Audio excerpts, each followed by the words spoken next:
The Leman Signal Indicator, which is offered for various platforms on the TradingFinder website. Traders can download the indicator file for MetaTrader 4 and MetaTrader 5 platforms from this section, and they can also refer to this page to learn about how the indicator works and its functionality.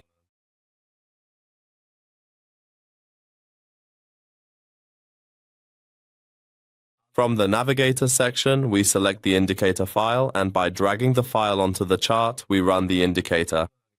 Once the indicator is running on the chart, it starts generating buy and sell signals on the price chart.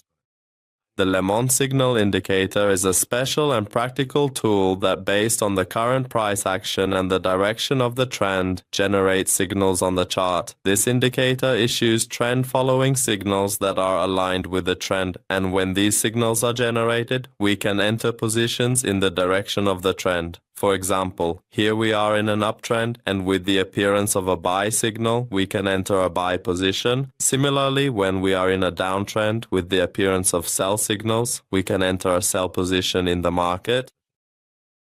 In the Settings section, under the Inputs tab, there are options available for us. In the first part, we can enable or disable the alert notification when signals are generated. When the alert parameter is set to false, the following options are not functional. However, by enabling the alert option and setting it to true, whenever signals are generated, we will also receive a notification. In the next parameter, we can also enable or disable sending notifications to the mailbox. By enabling this option and going to Tools, then Options, we can complete the email-related settings. In this next input, we can also enable or disable sending notifications to the mobile as push notifications. In the following input, we can specify the time interval between alert messages, which by default is set to 4 candles. This means that when signals are generated, alerts will be issued for up to 4 candles after the signal, and the signals remain valid. In the next input, we can customize the subject of the alert or order message as we wish. Finally, in this last input, we can set the calculation period length of the indicator in this section.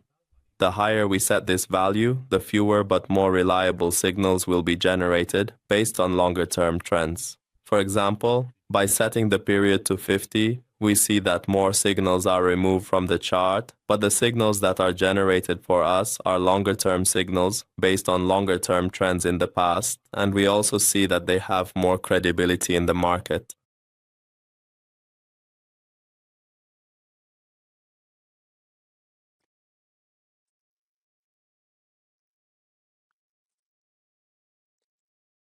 Well, friends, we've reached the end of this indicator tutorial. We'd be happy if you share your comments and suggestions with us in the comments section.